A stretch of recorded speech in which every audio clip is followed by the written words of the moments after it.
May 16th, 2024. I'm Connor with Honor. Today's going to be your Santa Clarita real estate update. There are 365 total active units on the Santa Clarita market for sale. You can go to connorwithhonor.com and see all of that active inventory. Just click on home search at the top, punch in the city you're interested in, and you get about 20 or so searches before you have to give up who you are. And even when you give up who you are, I'm not going to bug you.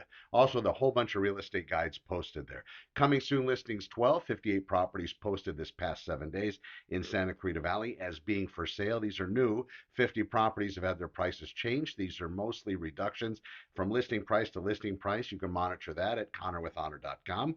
Back on market properties 22. We have 29 properties that have gone into escrow. 48 properties actually finished escrow this last 7 days. So we closed that many sales in Santa Clarita Valley, which is actually a little lower than the week before, those past 7 days, but I'll keep you posted on any new and dynamic real estate trends. 5 properties have expired, 9 properties were canceled, 9 properties went on hold, and 5 properties were withdrawn from the real estate market.